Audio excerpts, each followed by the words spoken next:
says it looks like Facebook has deleted your. Yeah, I know, because we waited too long. Oh well. Okay, so here we go. Even though we're going.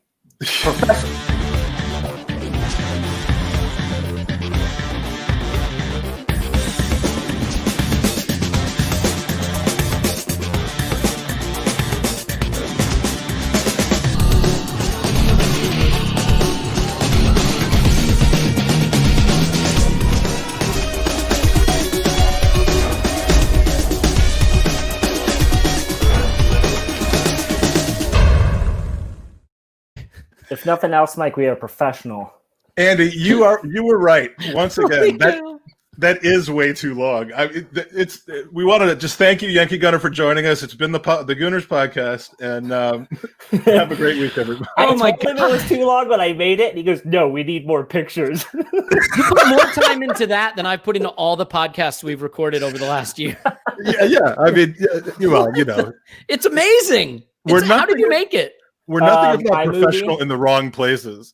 Oh my gosh. You used iMovie. Yeah. Oh, yeah. Wow. It looks like it was outsourced to the people that do the intros for the Marvel movies. I was just expecting like the end of it to have like the Marvel or DC logo. It was incredible. Oh, yeah. And as Mike Hernandez has astutely pointed out, it's really the only reason to watch the pod. We start with 20 people, and then by the second or third minute of the podcast, we're down to 4. So fantastic. And obviously, as you've now heard, we've got a great guest with us today. It's an Arsenal Pod crossover special.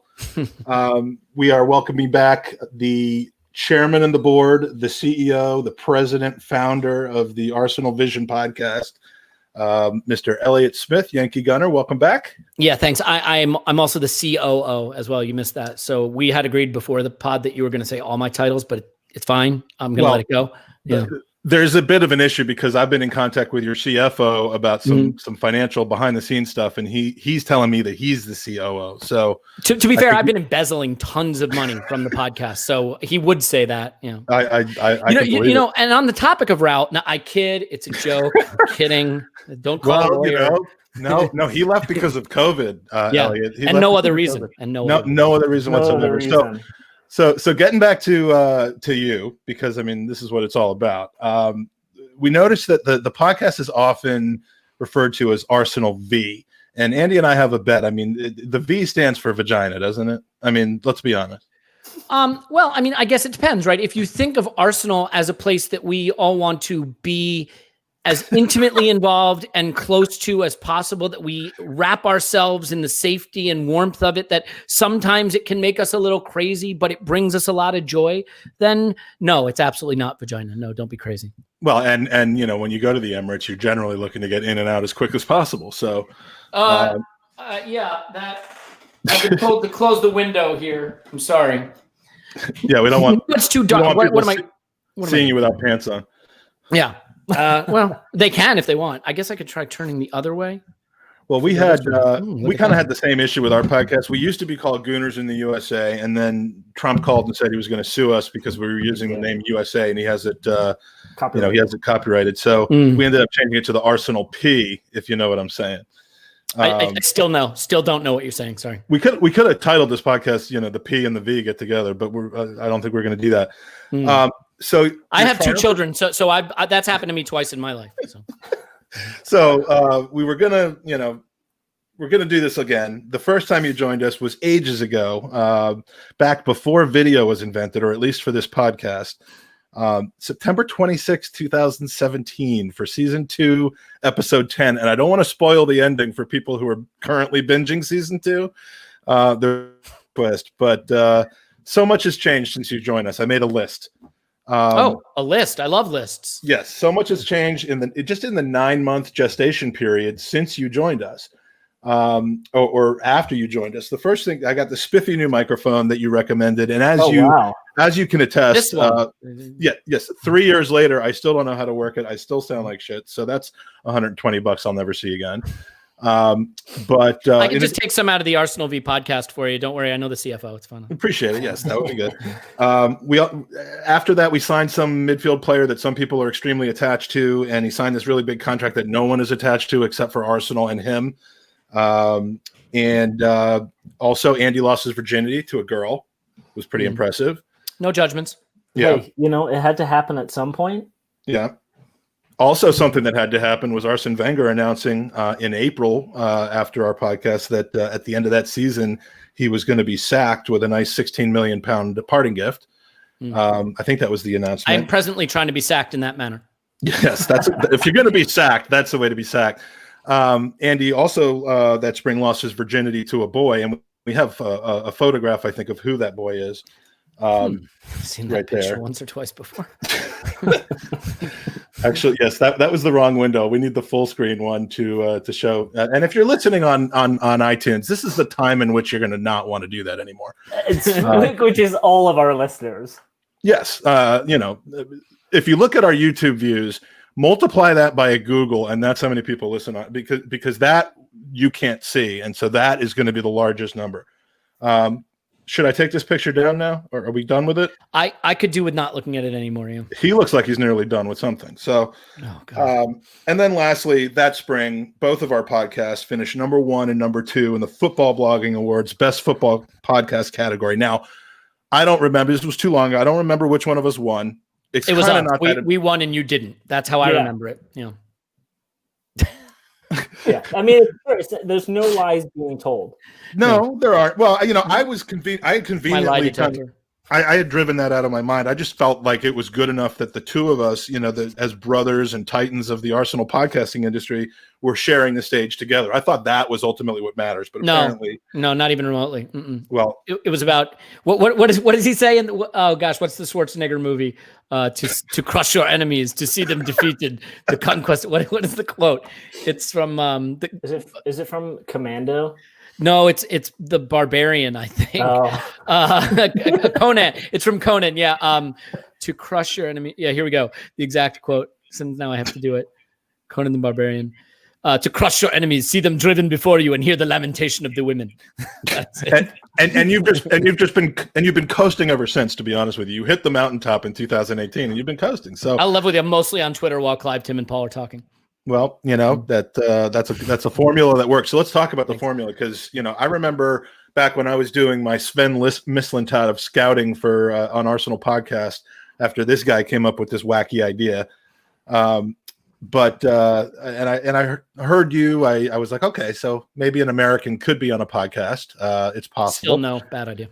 Yeah, I mean, I was drunk at the time, so. But I believe you started doing the pod about 6 years ago or so, maybe. Sounds about right. I saw episode Mike, 1 you told right me after that he started after we started because we were his heroes. The inspiration. Yeah, you were the inspiration. I said, I can definitely do a better podcast than that. And that was yes. All I have to do is turn on the camera and speak into it, and it's better. I just need to get the internet. I need to get rid of my dial-up internet in my mom's house, and I can definitely do that. And we're going to get started with episode number 300, which is next week. So, tell us a little bit about the genesis. I mean, how did you hook up with Clive and Paul and Tim Stillman and the other cast of characters? Yeah. Well, so chloroform for starters.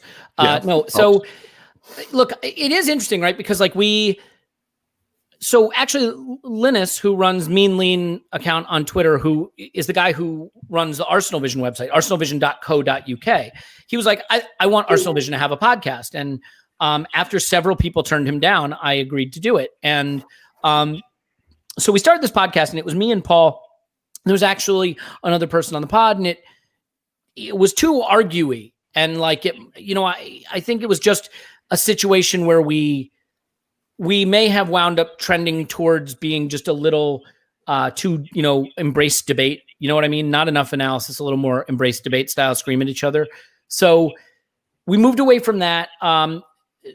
Tim would come on the pod occasionally as a guest. Clive would come on the pod occasionally as a guest. But the rapport as the four of us were on just sort of worked. And I think the different ways that we look at football, with Clive, sort of, he does non-league coaching and a very sort of coaching oriented look at it. And Tim has been writing about football for ages and, goes to every single game home and away back when that was a thing you were allowed to do. Imagine that. So, he had I don't want to say the fans' perspective because we're all fans, but like the match going experience combined with writing about football. Paul had an Irish accent, so we felt that was a really good contribution that we wanted to incorporate. No, he also, I'm suing Andy because if I don't know if you remember this, but Andy's English, but the one thing that he could actually do, which would be to have an English accent to give us credibility. He refuses to do. G'day, mate. I don't. It sounds faker. Like you used to have one, but it sounds more fake than when I do it. Yeah. So Paul jokes around and has great views on football, and then like I had some hosting experience on TV and things like that. So I was like, if I let them talk, surely this will reflect well on me.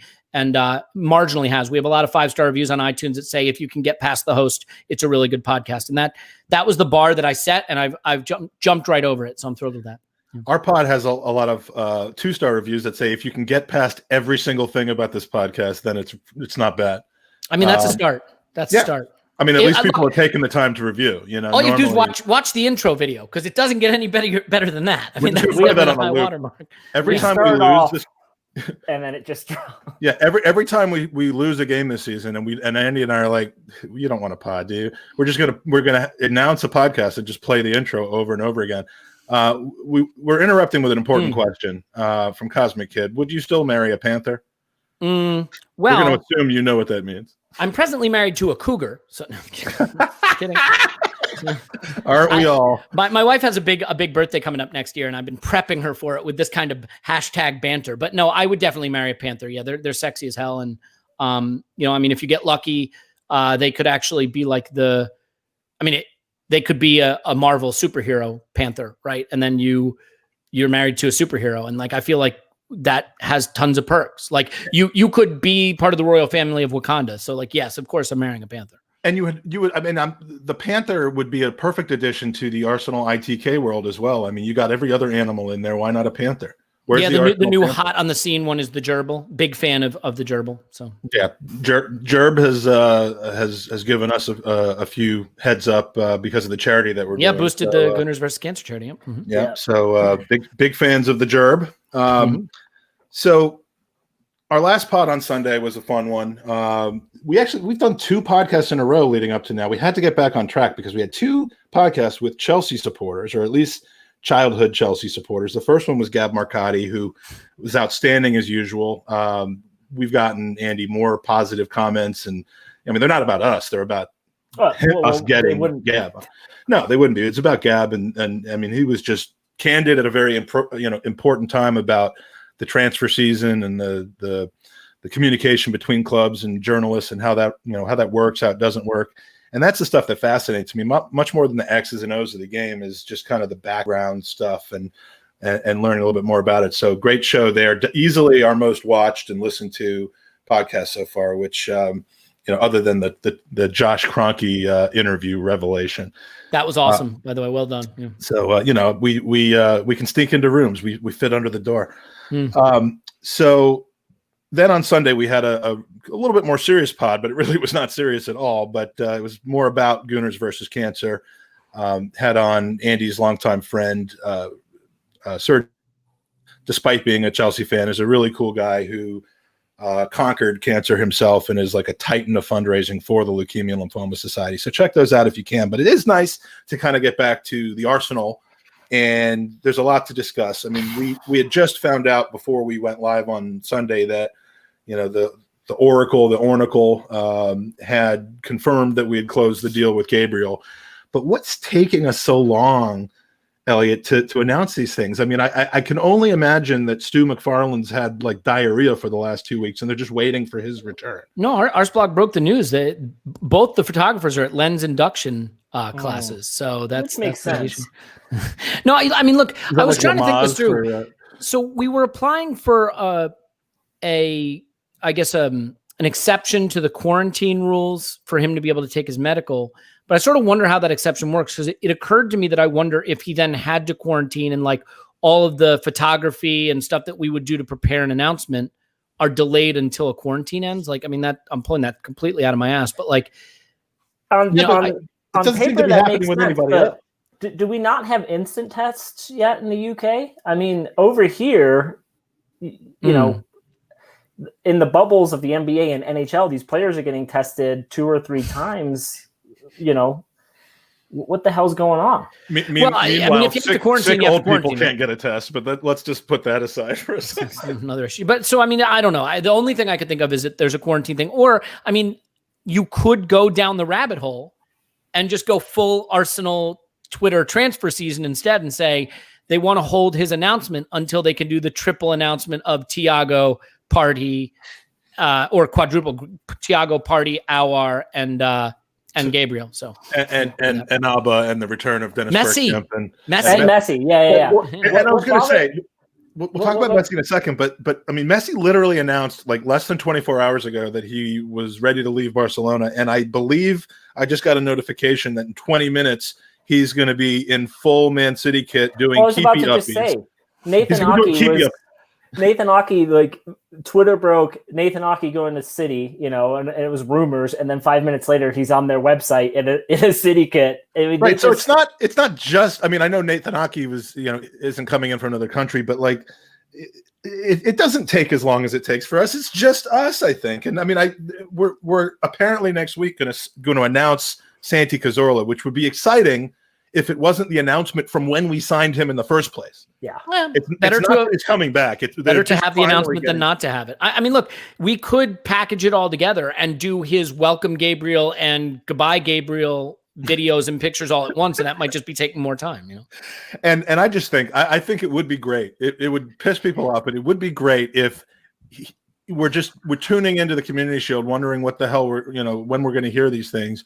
And he just trots onto the pitch to take his spot in the back line, and they're like, "Oh, sorry, we forgot." Here he is. Now that you mention it, we had another Gabriel who was a center back. Can't they just use all of his stuff? Just be like, "Welcome, just repurpose it." We're in a pandemic. We know money is tight. Just use the welcome Gabriel stuff from the last one we signed. They were going to, except the new Gabriel sued because the old Gabriel was so ugly. And he doesn't want himself to be associated with that. I'm going full glass houses on the appearance banter, so I'm not diving into that one at all. I've never been one to don't say something nice if you don't or don't say anything if you don't have anything nice to say, or act on others as they would act to you. I've never really listened much to that. So we have played a game. Andy, did you watch any of the game yesterday? I watched 92% of the game. Okay, so that's like 88 minutes. Or no, that's I was told there'd be no 81 minutes. Pod. Yeah. Yes, we're into maths on this podcast. Where the hell is my bell? Okay, Saliba, first of all. Yes. Or is it Saliba or Saliba? I think it's Saliba. We're going. I don't know that we are the most. Let's ask Eoin Young and see how he pronounces it. Or we'll see. We'll get a lead. I'll ask Lee Judges on the next podcast after this, because he will, if he learns the right pronunciation, he'll still pronounce it wrong. What do you think of the youngster in his first action with Arsenal? Yeah, granted it's MK Dons, but I thought he looked composed. It's Wimbledon. We couldn't beat Wimbledon on a Wednesday night in 1989 to win the league. So it's not an easy game. No, he looked composed. He's a unit. The guy is massive. But yeah, I was really impressed with him. He looks really comfortable on the ball. I liked some of his distribution. I think there were a couple moments where I think he even faked out the midfield, where he was looking to play it long and then made a short little ball. But yeah, I liked him a lot. I thought he was great. Sorry, you said unit, massive, and short little ball. So I had to bring the picture back. But Elliot, your thoughts on preferably on Saliba, but really anything if you need to get anything out right now. Look, I think anytime you discuss a game like this, you have to caveat it by saying it is a preseason game against a lower division rival, so you can absolutely fully judge all the players based on it, and should not ever move off of whatever determination you make. And based on that, I am thrilled to say that Saliba is the best center back in the league. Just physically, they have begun removal of the Tony Adams statue to replace it with one of him. I have heard that. Yeah, and actually the way they did it is Saliba just picked it up and chucked it into the Thames. So it was quite impressive. I would say that my attitude towards Saliba is just like, we know this is a quality player and we know he's young. And so seeing his confidence on the ball is great. All caveats in place about the level of the opposition. He wasn't ever going to be challenged really defensively in a game like this, but seeing him look confident on the ball is good. And just getting a few touches in. I think the thing that really sucks, especially for a player like him, who's, making the move, I was going to say the step up in quality, but who even really knows right now if it's a step up at this point, but like making a big move at a young point in his career, and he gets one preseason game against MK Dons, and the next game he could play in would be against Liverpool, and the next game after that is a Premier League game. Like, it's just, this is such a weird time in football. Mm-hmm. And I was saying on our podcast that, like, poor Mikel Arteta comes in just before the Christmas period, right? No time to prep, no time to train, no time to work with the players. Finally gets a little bit of time in Dubai, and then football stops for months. And not only can he not prep with them, the players can't even stay in shape. Then he's got basically a Christmas period on steroids with Project Restart. Then he gets one preseason game with them, and the next season starts. So he's going to be almost 2 full seasons into coaching Arsenal before he ever gets, assuming next summer's normal, a normal-ish period of time to work with his players to prep them for a season. And, with especially a defender, where I think betting them in is more, look, if you take a striker, you just say, just go stand at the top of the pitch and run off defenders and score goals. Defenders, it's more about understanding your partner, who goes, who stays, who's the more aggressive one, who's going to clean up, how they play off each other, how you hold the defensive line, your set piece routines where you're going to be tasked with marking their biggest threat, and you get one preseason game. It really does suck. So I think it is unfortunate, but he's obviously an extremely quality player, and we'll see what he offers. I wonder too, though, like on the flip side of that, during the downtime with COVID, you're hoping that Arteta had utilized Zoom and other online aspects to be able to coach these guys tactically with what he wants and give them a little bit more opportunity to study video and study kind of his plan, which during that short time frame where he came in, he didn't have that. So hopefully that's a positive going into this season where he can say, hey, we've put the foundation of study in place. Now we just have to act that out. And we saw with Unai, that's not always the easiest thing to do, right? There's still a lot of confusion and it takes a while to get on that same page. But with Arteta, it seems like the players have bought in, because even though, and I've said it before, even though we've lost matches under him, you still see the foundation of what he wants to build. And you can now see from his transfer dealings or the rumors that we're seeing that he really wants to go with that 4-3-3 lineup, and that he can have a plan B going to 5 at the back if need be.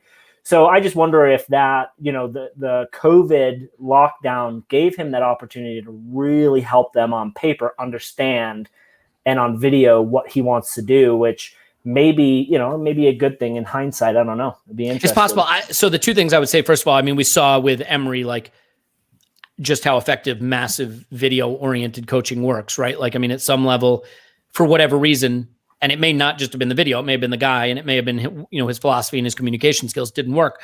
But I think if this had been a full preseason, I think there's a good chance we would have started the new season in a back 4.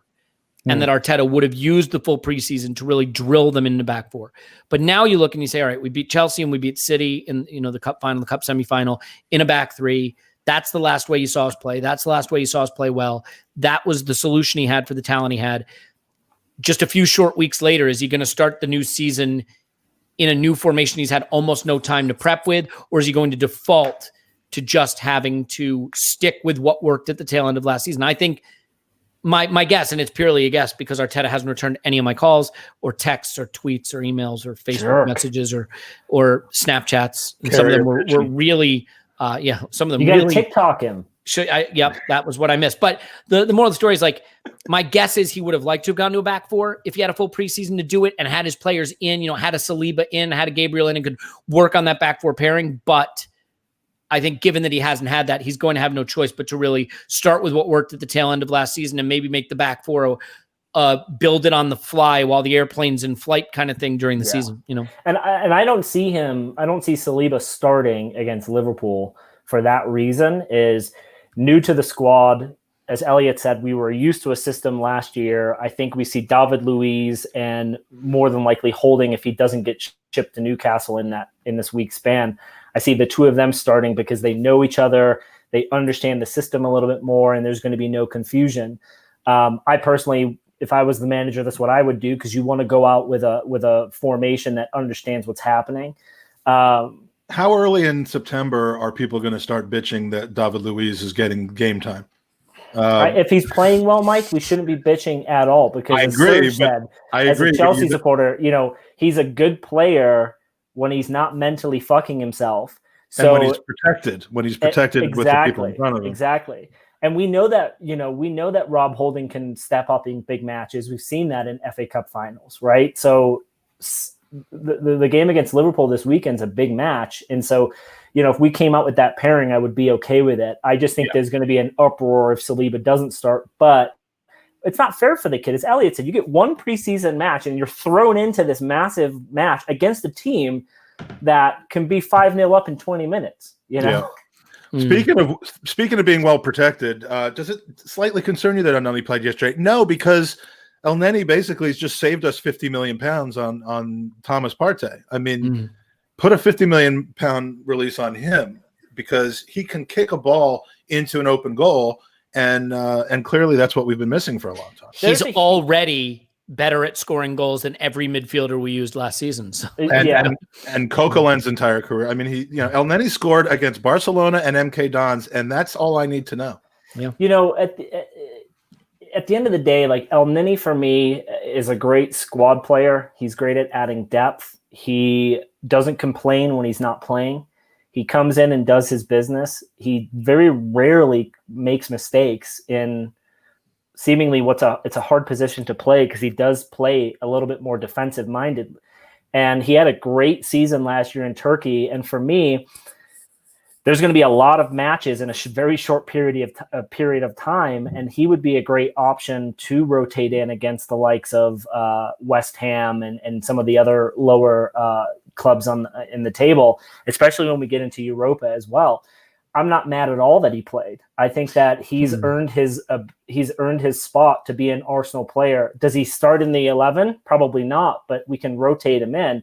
And let's not forget, dude trolled Sanchez for like a month and a half when he left Arsenal. And that to me is worthy of a statue outside the stadium. I'm constantly talking about the intangibles. When you troll Alexis, the thing I like about Guendouzi wasn't on it was the hugging, the constant hugging, and the knee slides, from certain players are kind of what I look for. And those are the things that I believe really make a player, not whether they can, do a Rabona or whatever. And I know, Mike, you're all about the celebration. And Elneny yesterday, after that ball hit the back of the net, was just like, that's normal for me. He did look at home, kind of like. Did he do the old Gilbert Arenas thing where he turned away before it went into the goal and just started walking it's going away? In. Just let's get back into position. I know a lighthearted vibe, but I'm not having the Elneny should be in the squad this season discussion. That's just not. I'm not having it at all. But not Elliot, even from the perspective of we don't have the money to create depth, and he's a player who has played in the Premier League. He's played in Europe. We going into this summer, we don't have the transfer kitty to replace players. So I'm thinking purely depth. He's a squad player, purely depth. And I'm leaving this up here I'm leaving this up here not because it's an incredible point. We love you, Mike, but I'm just leaving this up here for the lack of absolute spelling and grammar in this sentence, and it's very unlike English Mike. is Mike's second language. It is, but it's a really good second language for him, and I'm just shocked at this. This is diabolical. That reads like Elliot. Something where he used Siri to write it, because Siri is just like her. She's committed. For those of you again who are on iTunes, Mike has written, "I've read Saliba old team. I've read Saliba old team play three at the back, so he's used to that style of play, but not used to use. But that's why it's got Siri written all over it. She's notorious for getting that crap wrong. Look, I think with Elneny, so I have takes. I don't know if you know this about me. I have takes, and like one of my takes is that squad depth is so overplayed and so overstated that if you look at even like Manchester City aside, you look at someone like Liverpool, you don't have to go very far beyond their starters before you get into some really questionable players like Adam Lallana. You know, but they don't get hurt though. We do. Well, right, fair enough. But like, my point is that you look at El Neni and you say, this is a guy who's so limited, and he doesn't add to your ceiling. Like your point about playing him against West Ham, I'd argue that's like the exact opposite of what you really want to do, because El Neni's limitations are such that against those small teams where you want a player who will try the harder thing, try the more aggressive pass, try the line breaker, try to, to play someone in, El Neni is just very safe, limited 5 out of 10 guy. And so he doesn't increase your ceiling. And so for me, I'd rather ESR play than El Neni. I'd rather Joe Willock, who I don't even particularly rate, play than El Neni. I'd rather Ainsley Maitland-Niles get a midfield start, although he's probably off to Wolves. But, now that you mention it, maybe we don't have any players. But, like, I would say that, like, there are... Hello, Matthew Smith. Yeah. Who? Is that a thing?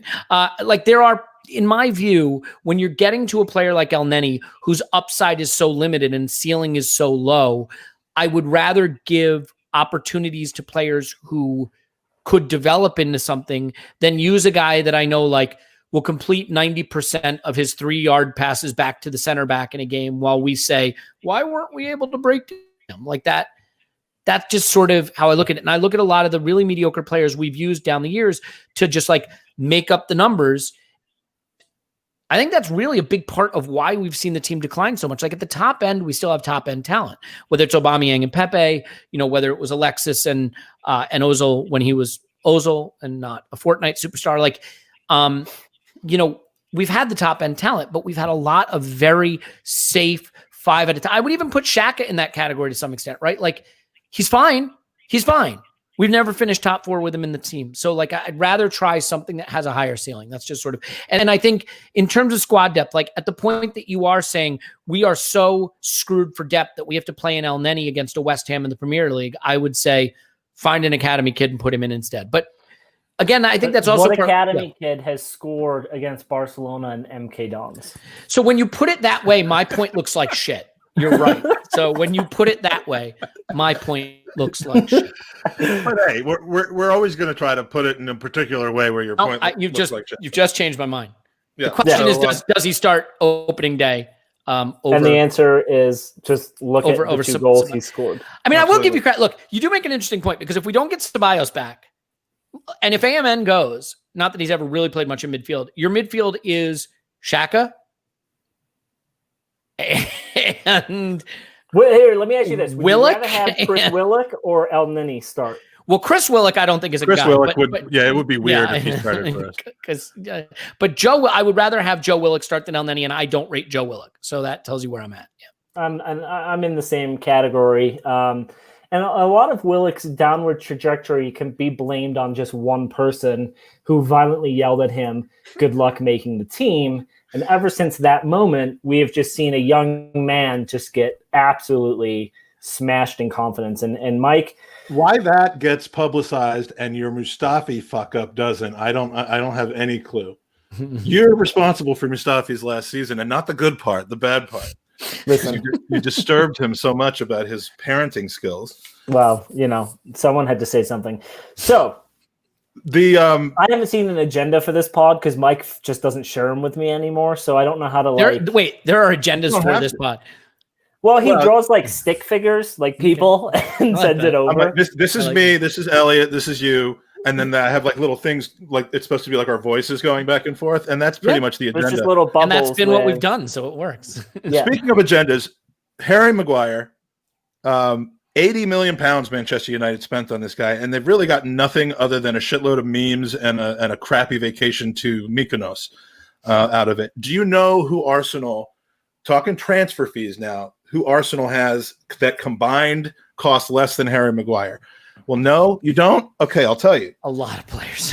William Saliba, presumably Gabriel, Kieran Tierney, Mainsley, Bellerin, Holding, Saka, Emi Martinez, Siad Kolasinac, Joe Willock, Chris Willock, if you still want to talk about him. Fair enough. Emil Smith-Rowe, Reece Nelson, Ballon de Eddie Nketiah, Willian, and the aforementioned Stu McFarlane. All those guys combined cost less than one Harry Maguire, and that's almost a starting 11. To be fair, though, he's also bigger than all of them combined. So. That's true. Yeah, I mean, his head, all their heads would fit inside his head like a nesting doll. Yeah, Russian nesting head. But we're not known for our great. I mean, of course, I've left out Mustafi, and I've left out Xhaka, but we're talking about agendas. I have an agenda, which is we're actually spending money a little bit more wisely these days. We're just not selling players for anything. Another interesting list, players out of contract right now. It's always fun to look at this 2 weeks before the season. Edison Cavani at 33. Ryan Fraser out of contract still 26. Malang Sarr, although that seems about to end. Mario Götze, Daniel Sturridge, Nathaniel Klein. Andy, tell me how old Alexander Pato is. God, he's been around for a minute. I would say 32, 33. Elliot, without looking it up? Pato, I would say, is 31. He just turned 30 this week. I was going to guess 46 because that dude, I think there's a lot of promise for him back. Yeah, I think my son bought like a Milan jersey for him a long time ago, not getting the fact that he, Well, his knees are like 50 or something. So I mean, it's and I think he's played for 94,000 different teams either. But and also Hatem Ben Arfa, who shockingly is not Jewish. Despite the name, and I mean, there's some names in there. So anybody that we should spring for, or are we pretty much set with El Neni? Yeah, I mean, any position that you've just mentioned, Mike, can be covered by El Neni. So let's just move on from this conversation. I mean, jack of all trades, I'm down. There's one more free agent that I forgot to mention. He's this Argentinian dude that played in Spain for a while. And this one is fascinating because I know it's not Arsenal related unless you believe that utter tosh that we are one of 8 teams that might be in for him. But Barcelona are saying that he is apparently under contract and they won't release him to anyone that's not willing to pay their 700 million euro release clause, while Messi's saying he has a clause where he can just say, okay, I'm out, see ya. And there's a little bit of a gap to bridge there, isn't there? For me, this is a power move by Messi to have some people on the board fired. That's how I see this whole thing. Well, I did read about that contract clause where he can leave at the end of every summer for free. Apparently that expired in June, and his lawyers are arguing that the season having been extended by FIFA and UEFA, that June actually is now, right? Because the season's ongoing. So it's how the lawyers all see it. But for me, it's June until it's July. That's how it works. Yeah. But and he's 33 until he's 34. Yeah, I don't see this. I don't see Messi leaving Barcelona. I think this is a power move for him to get certain board members out of their seats, or that president guy. I don't know what you guys think, Elliot. I think he's off. I mean, first of all, if I were Messi, I wouldn't play for Ronald Koeman. That's for sure. And then true, I forgot about him. So there's 2 things here. First of all, there's a reason he didn't go to Southampton. So what I'm hearing from you, Elliot, in your short little sentence is that if we send El Neni one way, we get Messi the other way. I mean, we're going to need money, but yeah, I mean, they'll have to give us money. I guess if they eat some of his wages and give us, I don't know, maybe they could throw in resale value, throw in something broken like Ousmane Dembele or something. But I would say that with the Messi thing, there's 2 points. First of all, I don't think the legal side of it matters, because if you're Barcelona, what is the upside to trying to hold him to his contract and force him to stay? Mm-hmm. Do you really want money from Lionel Messi making £100 million a year, 100 million euros a year, whatever, being forced to stay at the club? I can't see that happening. And then the other reason I could see him going is just that he's got this new coach coming in that he doesn't like. Barcelona seem maybe like a full rebuild now. It's a pretty bad season for them. But also, if you're Barcelona, I know it sounds crazy to say, is this the time to let Messi go? But they're going to lose Messi eventually. He's not going to play forever. And at some point, they're going to have to start to rebuild that club into something else. And I guess what I would say is, if Messi wants to go, so the risk is, let's say he stays and he says, no, I'll finish my career. And you now have 36-year-old Messi, who maybe can't do it anymore, still making 100 million euros a year, who basically has carte blanche to stay until, because you can't be like, we're not re-signing you. You just can't do that to Messi. So this is your chance. Let him go when he wants to go. start your rebuild. I mean, it's going to suck. You're losing the best player in the history of the world, but like they're going to lose that player eventually. Better to lose him now when you can start to rebuild and you got him still when he could play.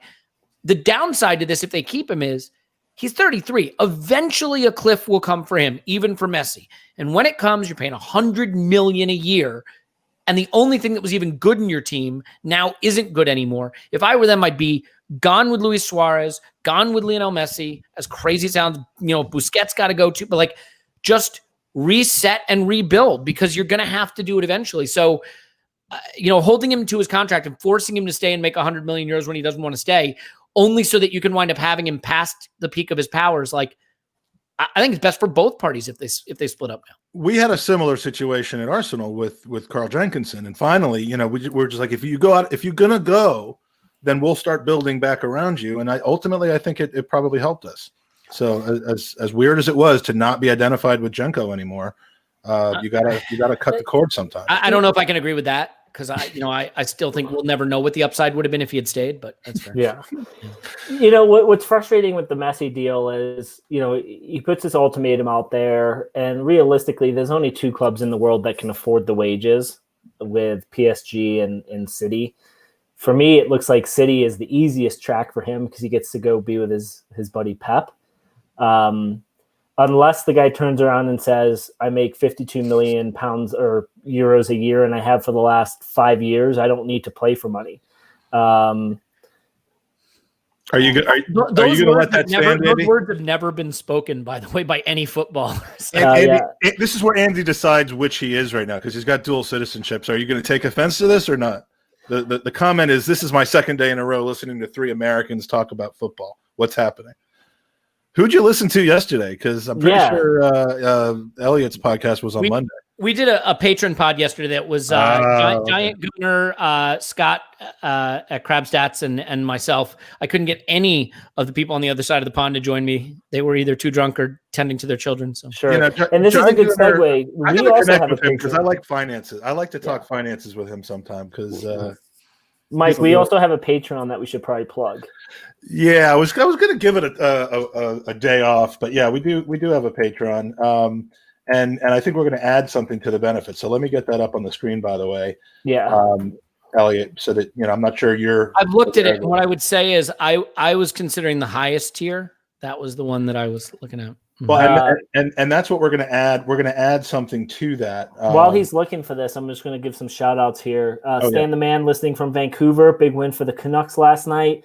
We have Owen Young. We have Stan's an expat who's on 95 Winston, Avery Fungi, Avon Teddington, Tommy G.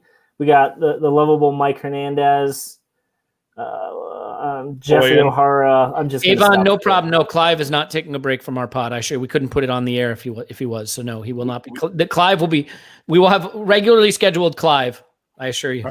So this is the Patreon. I just can't. I'm getting tired of talking about how reasonably priced this is. Yeah. It sounds like a broken record. Can I ask you a question? I don't want to get too businessy. Do you feel like there should be an intermediate level between the 4,999 and the 9,000? Absolutely not. That would be no, absolutely not. And it's clear from that question you don't understand business. I look. Our financiers and our investment bankers. I spend $3,200 a month on candles. Someone who's good at the economy, please help. My family is dying. Our consultants were clear about this. They're like, you don't want to give yourself away too cheaply. $99.99 a month for the upper tier is probably on the light side, but we wanted that to kind of be as though it were a middle tier. And so we're thinking about actually upgrading that. And in doing that, we're gonna, what we're gonna do is we're gonna give you a 5-minute phone call, not just with us, but with this guy. And you can do whatever you want during that phone call. So, we just keep layering on the benefits to the Patreon. The thing is, do I only get the t-shirt with the 9,999? Yeah. Yes. So because the problem is I need a t-shirt to wear in my Bugatti Veyron, and that's the t-shirt I want. So I feel like I have you seem like the type of person that when you want something, it's yours. Yeah. And that's kind of, that's our. Yes. Everything about me screams winner in life. Definitely. Yeah. Listen, Elliot, that's our demographic, to be honest. We reached out to some financial titans of industry to build this. And Tim Lewis was one. Tim Lewis was one. The board of directors at Enron was another. And there was nothing that they didn't tell us that didn't make sense. And that t-shirt, by the way, is 100% cotton Hanes. Yeah. Is it tagless? Because I don't want it if it's got a tag. It's got a tag. We're not made of money here. Okay. I cut the tag out at least. We have to have some profit margin. I mean, if no tag and the whole thing. Because the problem is when the Bugatti moving money from one person's hand to another. I don't want the tag itching the back of my neck. I want to have that nice. Well, it's kind of ridiculous because you seem to want us to just move money from other people to other people without it ever, nothing. Well, Raul is not currently employed, so maybe he could come onto the Patreon staff and help you move money. He was one of the guys, and it was weird because he told us that 90% of the money should get funneled to him, so then he could distribute it to us later. And makes sense. Yeah. Mm-hmm. Yeah. Matthew D'Souza asked that Gab suggested that Mike sells his organs as part of the membership, and that is being mulled over. But the one that really could raise the most money has already been claimed by one of our listeners. I'm not going to say her name, but she's from Iowa. So that would really be the one that people would want, and it's spoken for. So it's not spoken for. So anyway, enough about Patreon, about our Patreon. Anyway, we're perfectly happy to talk about your Patreon. That's the only reason I came on. You said there'd be a 25-minute segment about our Patreon. There is. Yeah. Okay. But you have to sign up for your Patreon to hear it. There is a question. Yes, exactly. Avery is. It's called a feeder Patreon. It's kind of like La Liga is the feeder league. Our Patreon is the feeder Patreon to yours. Patreon Bay. For the second level, we'll text them what you say on your Patreon. Yeah, I love it. Avery is asking if there is a tote bag level, and then just in response to that, if you're a tote bag wielding individual, this is maybe not the podcast for you because you are a higher class of human being, and we are just below a fanny that. pack, but there's no tote bag. Yeah, the fanny packs over there mean something a little differently, I think, across the bum bag. So. Oh, bum bag. Is it a bum bag? Okay. Yeah. See, but in English that sounds bad. So I think City's going to get American English. I should say. I think City's going to get messy. And in unrelated news, Etihad Airlines has just renewed their sponsorship of City's kit for £14 billion a year. So they've got they've magically just come into some money. So I know. Well, if they run afoul of FFP, I know there's an FFP holiday right now, but if they did run afoul of FFP, they could be in big trouble. They might have to get like 4 of the McDonald's Monopoly coupons and give that to UEFA or something like that. Whatever really stern penalty they would face for that. Yeah. Or the Court d'Arbitre du Sport or whatever. CAS. We could just say CAS. Wherever they're spending their money lately. I know we're talking about Messi. I'm familiar with his body of work. Andy, you're just familiar with his body. But is there any chance other than an ACL? And I would never root for an injury for another human being unless it's the recovery of an ACL injury by Andy so that he can stop making excuses to losing a shootout to me. But is there any possible way that signing Messi blows up in their face from a continuity standpoint, from a maybe if it causes them to not sign somebody else or sell somebody else? So there were times. I mean, is there any chance of that? I can't tell what your answer is, Elliot.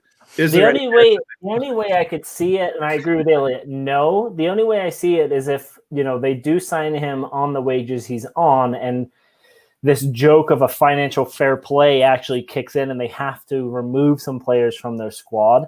But no, this is in my opinion, he is the greatest footballer to ever play the sport. And you could drop him into any top 4 team in the world in any league, and he will just hit the ground running.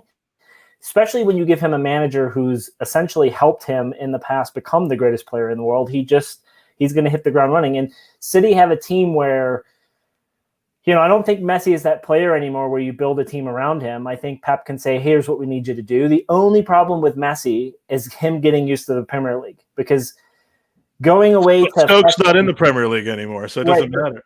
Can you say that again? I didn't hear it.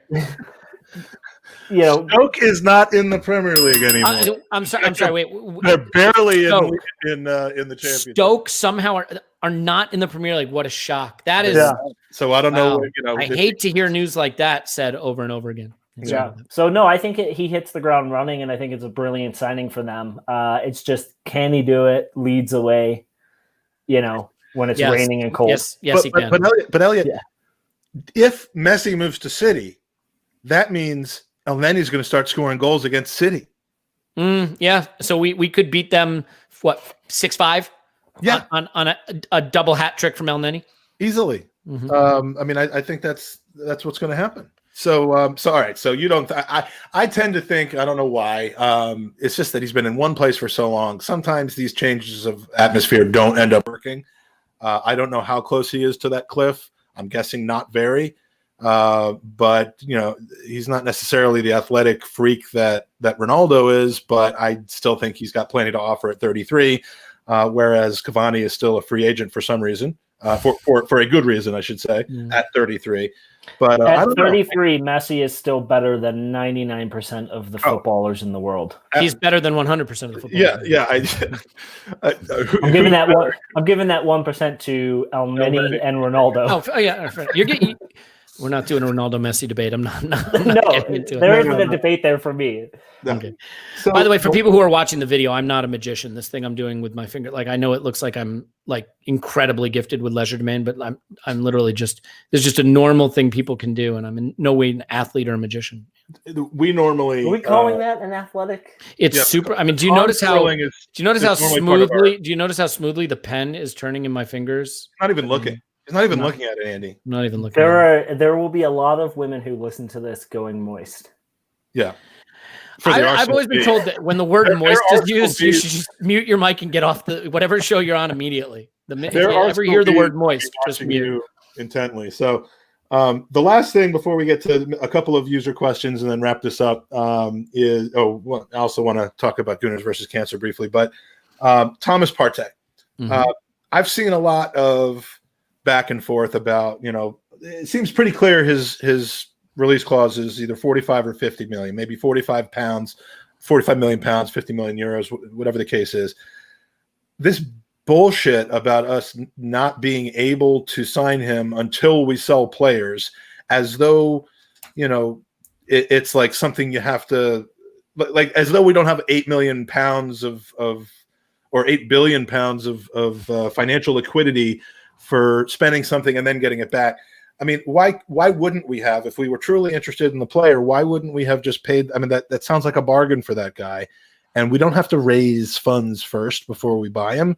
We buy him, and obviously we're going to sell. We could sell Maitland-Niles. We can sell other players. So what's the scoop there? Was this ever happening? Are we really just trying to and expecting them to get desperate and sell them to us for 35 million or for a player plus money exchange? Because that doesn't seem like that's going to happen. But Elliot, what do we think here? And do we need him with Elneny being in the squad? Definitely not. So I've got a few issues here. One is, well, first of all, we don't need to sell to buy. We didn't last summer, right? We bought and then we sold. Right? I mean, we sold Iwobi after I think we had bought Pepe and whatever the deals we had done, I believe, is the chronology there. So no, you don't need to sell before you buy. I think that much is clear. Look, if our budget is purely based on revenue and profit, then we know we're in deep trouble because the pandemic has hit clubs hard. Our revenue is way down. We're going to take £100 million loss this next fiscal year. So no, there's no money. Technically speaking, there's no money. The only money we have is whatever money KSE allows us to spend. And by allows us to spend, I mean not from Arsenal generating that money, but through KSE investing it in the form of capital infusion, additional liquidity that can be used for players. I mean, we know that they already restructured the stadium loan, refinanced it so that there's no requirement to have the restriction on cash, right? On cash accounts. So like there are things that have been done to free up capital that can be used to improve the playing staff. Do we need to sell to buy? No. Do we have any money in the strict sense of the club turning a profit that it can use? No. So it's whatever's in the cash reserve. But like, I think there's a bigger question about whether a club at our point in our project should be buying Thomas Partey for 50 million, let's say pounds, just for argument's sake, and giving him a 200,000 pound per week contract. I mean, he's 27 years old. I don't know that I believe he's talked about like he's this destroyer, this elite defensive player in the center of the midfield. The stats certainly don't bear that out. I don't think that's specifically how he's played at Atletico. Like, I think he is more of a ball progressor. I think his elite skill is ball carrying. I think that Ceballos can actually do a lot of the things he does. He certainly adds a physical presence to the extent that we feel that's necessary. The role we would be expecting him to play for Arsenal is certainly not the role I see him having played to this point. And the stats certainly don't suggest that he's played it. Does that mean he can't? Does that mean he wouldn't add some incredible physical presence to our midfield that we miss? Maybe it does. I would be more inclined, obviously, I'd prefer a guy like Aouar. I think that addresses more of our needs and fits our project more in terms of age profile. I just don't love us giving big contracts to all these guys who are going to age on our books and leave for free. Start thinking about this for a minute. We lost Alexis and Ramsey for essentially nothing, right? Because Mkhitaryan essentially leaving for nothing. Yeah. We are going to lose Aubameyang when we lose him for nothing, right? We'll give him a big contract. He will leave Arsenal for nothing. We're going to lose guys like Socrates for nothing and Mustafi for nothing and Louise for nothing. Ozil for great point. Ozil for nothing. Willian for nothing. Cedric, who we put on, I think, a 4-year deal, will probably leave for nothing. We have so many players right now that we will not be able to recoup any money in player trading. And you could say, like, well, they're not just there to be traded. They're not just there to raise money. They're there to play football, of course. But if there's a project and the goal of the project is not to be 8th, but to move up, not just to be 4th, but to do what Liverpool did, to win a Champions League, to win a title, then we have to have a project with that as the end point. And in order for that to be the end point, we have to get the ages much better balanced. We have a lot of really talented young players in pre-prime and sort of academy level, and we have a lot of really old players. By my count, we have about 9 out of the 25 that will leave the club for free, for zero, for nothing. And you look at how a club like Liverpool did it, and selling on a Coutinho for over £100 million, and selling on Luis Suarez, and selling on Sterling. They're the model of player trading. I agree. Yeah, and so just to finish my point, just super quick. So it's not that I think Partey is a bad player. I think he's a good player. I think the extent to which he fixes the problems in our midfield are overstated in my mind. But to take that amount of money, £50 million, and £200,000 a week, and put it into a 27-year-old midfielder who's not a goal, who won't score you 20 a season or won't assist 12 a season. Like, I just don't know in our project with all the players we already have in that age bracket who aren't going to be able to generate anything for us later. I think that is potentially a banana peel we'd be stepping up. Fair point. And sorry to get serious. I don't know enough about the player. I know the individuals who do watch La Liga quite religiously love the guy, and I think he's a good player for the right. Yeah, and so I don't know enough about him. I do think that Arsenal are in this unique situation with a lot of players running down their contracts that we can't sell on because their wages are too high. So whilst we lose the likes of Ozil and some of these other players for free, we're making up a lot on the back end with not having to pay those outrageous wages. We're clearing out so much on the wage bill. Exactly. And so can you then take that wage packet that you've built up and transfer that into some transfer funds and try and sign some players on lower wages? Who knows? But I think we're still in a rebuild phase. And unfortunately for Arteta, he has to manage that whole process as well, and he's doing it great. But is adding, as Elliot said, a quantity that's not going to really add goals for 200,000 a week and 50 million. Are we throwing ourselves where we could probably buy 2 players for 50 million and split that 200,000 a week for their wages? And is he going to add anything more than trying to get Ceballos back on loan? I don't know. No, I mean, like, and Ceballos is 23. How many games do we lose because of our midfield? I mean, that's the problem. Midfield is the area of the pitch we have to fix. I fully agree with that, but I take your point, which is like, am I crazy? Did Ceballos probably just turned 24, didn't he? I think he just turned 24, but like, there's a guy, yeah. So who carries the ball, who does defensive work. How old he was before that? Well, he was probably 20. He was 23. But if he's 23 in 11 months, isn't he basically 24? No, that's not how it works. That's not how it works. So how old is he then? He's 23 until he's 24? Yes, yeah. Damn it. Yeah, but so I mean, you look at certain players and you say, all right, can we do something a little, with a little more vision? Could we go for like an Ibrahim Sangare who's 22, who has flashed some things in Ligue 1 and would be a fraction of the price and would, increase in value on our books. And if his ceiling is high, maybe he takes us somewhere. I mean, again, the party deal, it's not that I'm saying he'd be bad for us, and it's not that I'm saying it couldn't work out great. I don't know that it's a very creative solution. It's kind of like the Pepe solution in a way. Spend big money at the top of the market and huge wages at a guy mid to late end of prime. Because I mean, now a lot of these analytics guys say prime is over by 28. That's not my area of expertise, but like, to be fair, no area is my area of expertise. But you see what I'm saying? I just think that it is a move that is a lot of resources allocated to someone that, if he's here 4 years, probably leaves for free or for a very limited amount, who has to add a lot of things in midfield that at least at Atletico, like, I don't know, or Atletico, whatever, sorry. So I don't know if he has done those things. And look, I see, I see people screaming at me literally on screen right now saying that like he transforms this side. So for me, I'll give you a great example. Thiago Alcantara, 29 years old, best central midfielder in world football. For me, that's an example of transformative. That what he brings is so extraordinarily different in terms of the level of class it brings that he immediately makes you a top 4 and higher contender. And I would sort of break traditional squad building rules to get a guy like Thiago because of his quality. I'm just saying, for me, I don't know that I see that kind of transformational capability from Partey. And by the way, if he comes, I will hope to God I'm wrong. I'll hold my hand up when I am and say he was everything we needed. I think there may be more pre-prime and early prime, more affordable solutions that can bring us some of the things he would bring. And if that is totally a misread on the player, I fully acknowledge it. I will admit I'm also influenced. Ted Knutson, who owns StatsBomb, which is one of the analytics companies that works with a lot of clubs, he's pretty down on the move. And I have to admit, he's made some arguments that weigh on how I think about this. So if you want to be mad at me, just be mad at him instead, and I'd prefer that.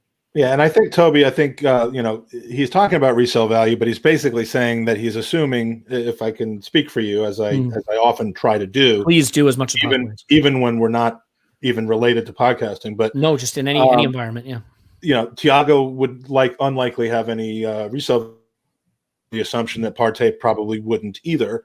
Exactly. Or would have very little. So if he stayed 4 years, he'd be 31. So the question is, what do you get for a 31-year-old, physically imposing midfielder who bases a lot of his play on athleticism? Nothing. If you're Liverpool, you get 90 million.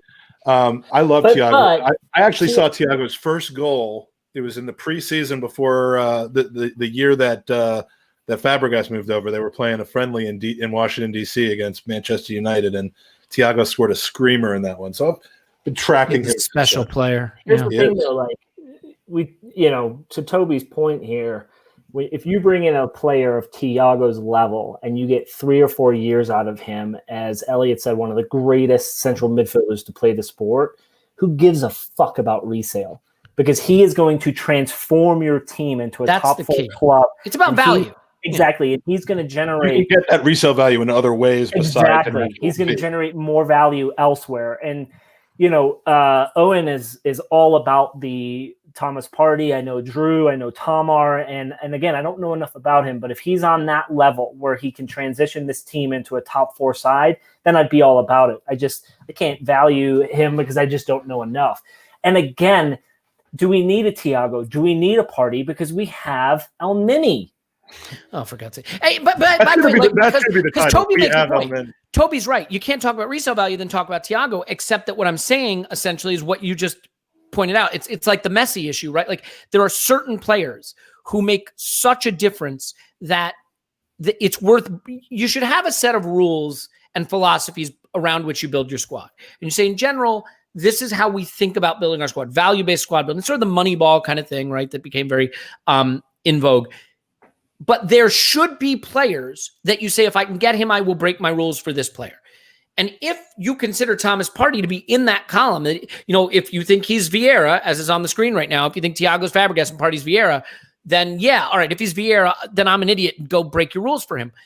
Thiago, for me, rises to the level of being a break your rules to get him player in a way that Partey doesn't. But that doesn't mean I'm right. It's just it's an analysis of the player. If you think he is that transformational, then by all means, you do what you have to get him. I mean, you look at Aubameyang. By every measure, buying Aubameyang was stupid in the sense that We had just bought Lacazette the summer before for 50 million, and one window later, we're buying another striker for 60 million. Who's and we late had prime. Nketiah. We had Nketiah who was ready and we to had go. Nketiah, exactly, and Elneny. But the point is that like Aubameyang was good enough that it didn't matter. And as it turns out, the original sin was buying Lacazette in the summer and not moving the Aubameyang transfer up. But so like, yes, with any of these decisions, it does boil down to the player analysis, because if the player is good enough, the age and the price and the wage doesn't matter. If you get a player who is transformational and becomes the cornerstone of a project that rebuilds your team to the top of the table, then he was worth buying at whatever the price, at whatever the wage. And we should never be looking at the signing and thinking, what's the resale value? Because that, for me, like as Tom wrote, like he's in agreement with me, we're not running this as a bank, we're running it as a football club. And we should want nothing more than to bring a player in who sees out his entire career or finish his career with Arsenal, and you hang your hat at Arsenal saying, I transformed this club, being at one of those top levels and helping this team grow. For me, the Thiago phone call with Arteta was probably a friend reaching out to a friend, congratulating him on winning the Champions League. I don't see Thiago wanting to leave Bayern Munich, as dominant as they are, probably able to repeat a Champions League victory next season for a club in the Premier League playing in Europa. I don't see that at all happening. Can I just disagree with one thing? Not to be a total jerk, but like I slightly disagree with the comment that it's not a bank, it's a football club. Like, because so like, yes, for us fans, of course that's what it should be. And I do think as fans, we get up our own ass a little too much. I certainly do, in terms of the squad building and having an opinion on squad building. It's not really our job, but like it interests me. But like, if you're in charge of a football club, especially one that doesn't have oil money, right? One that has to sort of run within its means, the players are assets. And the assets either appreciate or depreciate. They either provide a return on investment or don't provide a return on investment. I know that sucks. And I know that's not how, as fans, we should look at football, but that is how you build a squad. And so like, if you buy, like Gabriel, look at Gabriel. Okay. Can I summarize your point by saying you don't see Borussia Dortmund going in for Thomas Partey right now or others because it's not their model. They understand RB Leipzig. Look at the teams that were in the semifinals of the Champions League. Lyon and RB Leipzig. How did they do it?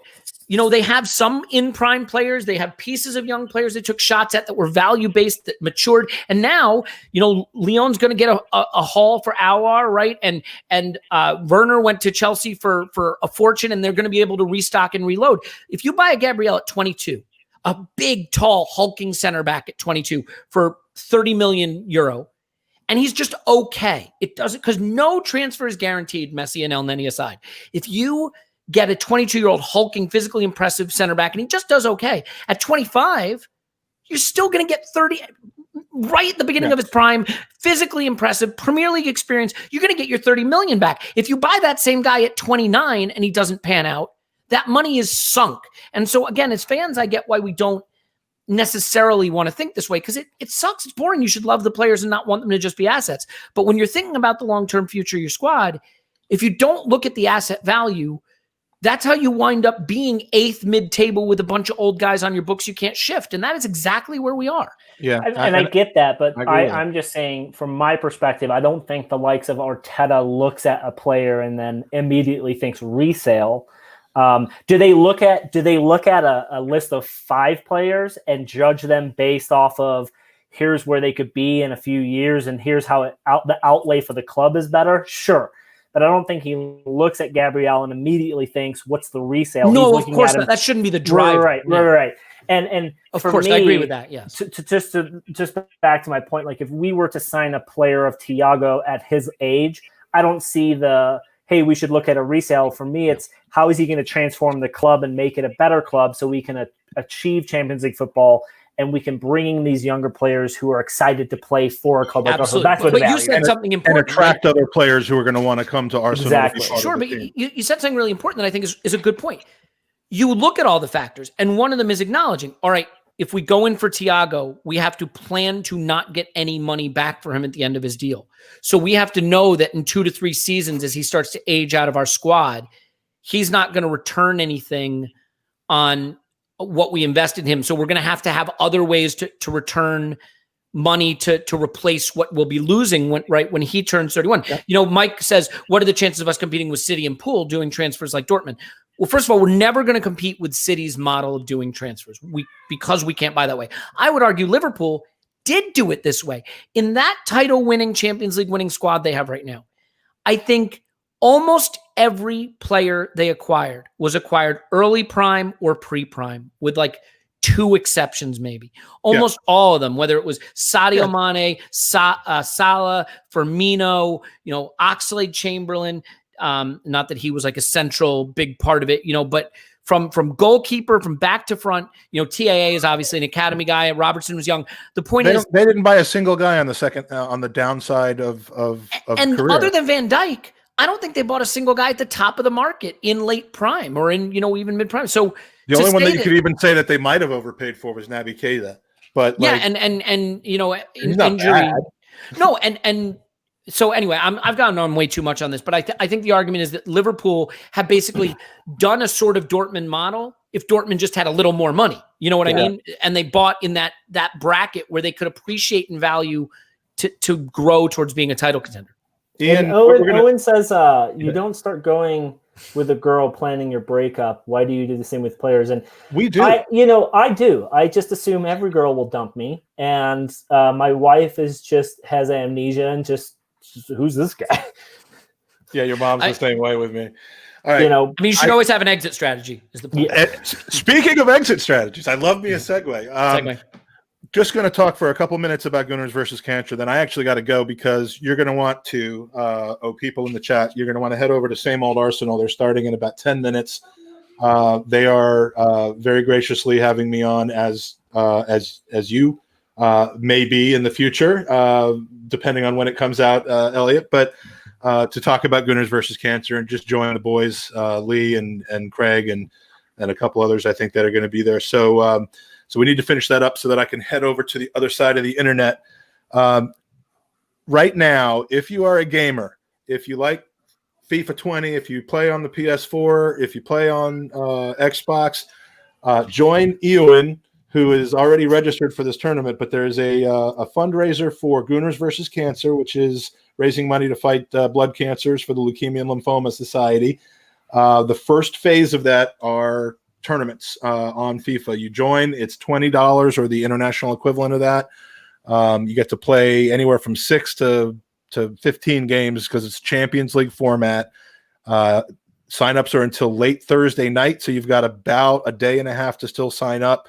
The links are in the chat right now, but you can go to GVC FIFA PS4.live or GVC FIFA Xbox.live and register for the tournament. And the play will start on Sunday. It's going to be a good way to have fun, a little banter going, a little competition, and raise thousands of dollars for the Leukemia and Lymphoma Society. And then starting next week, we will talk a little bit more about our auction / raffle, where we're going to have team signed jerseys, player signed jerseys. One thing that I just found out we're going to be adding is that Perry Groves will lead a Legends Tour, give you 4 free tickets to the Legends Tour if you're over in London and can make can do that, and we'll go out for pints with you afterwards, which I think is the real part. That's pretty badass. Yeah. So I mean, if you've never had pints with Perry Groves, now I haven't yet, but if you he seems like the type of guy you'd want to have pints with. So we will try and work on Mike, and I think this will be the biggest charity is try and get a signed El Nini shirt. I think. Yeah, I think we should be able to pull that off. But there's going to be amazing stuff. So you donate. Your money's going to go towards a chance to win some really cool prizes. That's awesome. And it is, of course, for a very good cause, which is raising money to help try to cure blood cancers and to help families who are suffering from that make their lives easier. And Elliot, you and I were talking about how cancer's affected your family, Andy. I mean, it's affected everyone's family, and we absolutely would love for anyone to go to you can go to @the Gooners Pod for more details. I tweet out about it regularly, or go to any of these links on the screen and check it out. We'd love to really smash our goals this year, even though we can't do any in-person fundraising. So thank you to 312 Gooner Christian saying good collaboration between Elliot and TGP. I'd love to do more of this. So would I. Yeah. And obviously you're going to be on our next pod with a chat we had about the charity as well. So that's something to look forward to. Yeah. We did, and I appreciate you giving us that platform as well. It's happy to do it. Yeah, the community and giving attention to it is certainly a massive way to help get the word out. Owen's asking if we have to buy his pints. Talking about Perry Groves, and I didn't really work that out with him. But are you really going to care one way or the other? So, by the way, Perry Groves is right behind me, right there. So that should be fun. Elliot, where can we find you? Besides looking at our screen right now, you've got a podcast, you've got the Patreon that we've talked about, you've got Twitter. Give us all of your stats. Yeah, no problem. I mean, you can block me on Twitter, Yankee Gunner, which I highly recommend. It is a shit posting account, to say the least. Doesn't stop you from posting stuff on it, though. No, all day, every day. Would love to, though, have you listen to the podcast if you would. It's the Arsenal Vision post-match podcast, which the name doesn't really work because now it's just the Arsenal Vision Constantly podcast. It feels like we do a lot of episodes, and we're happy to do it. And Tim is at Stilberto on Twitter. He's on there. Clive at Clive PFC. Paul Pausing in My Pants. All on the pod. We do get some great guests on there, and you talk about a good community, and just I think one of the things that typifies the internet is this sense that it's all trolls and it's all hate and it's all abuse and it's all nastiness. And look, I wish I could just join in and say it's the case, but that has not been the case for us. I think we've 99%. Yeah, just that 1%. Yeah, is everything. And we, I mean, at the risk of being genuine and sincere for a moment, like I couldn't be more thankful for the community that we interact with in this sort of Arsenal diaspora and how just interesting the conversations have been. And so the podcast is sort of an opening entry point to those kind of conversations. And we do have a Patreon where we do a couple extra episodes a week. We do instant reactions right after the game that are a little more emotional rather than the day later when we've had a chance to analyze and calm down. We do previews. We do match rewatches where Clive, who does some coaching, will rewatch the game with me, and he'll sort of say what he's seeing while he does. So we do some fun things. There's a Discord chat there for everyone. But again, just any way you want to interact with the pod or on the internet, we love chatting with you. And it is definitely the case that this community, the community around your podcast, around these podcasts, just the Arsenal community in general, for whatever downside there is of internet communication, I have to say I feel very fortunate because it's been overwhelmingly positive. And that has been our experience. I mean, we are in our 5th season now, and what I have gotten out of this podcast are friendships, relationships, access to things I never, thought I'd have access to, and most importantly, getting to hear a 3-year-old running around screaming in the background in Denver, Colorado. Sorry, he's being a little fucked right now. And I think we'll stop right there. So remember to jump over to Same Old Arsenal. Yeah, hey, we weren't fighting. We're debating. That's what the debates, impassioned debates, like. I think it's interesting, right? Because like disagreeing is fun. It's part of it. It's when people make it personal, it sucks. But like, I am 25. I just, I've done a lot of drinking. Elliot has absolutely no resale value. I love when he goes, people make it personal. Boom. Boom. As long as we don't make it personal. Oh, what? You ruined it. And it's ruined. All right, boys. Have a great week. Love you. Take care. Gooners versus Cancer, Arsenal Vision podcast. Come on, you Gooners.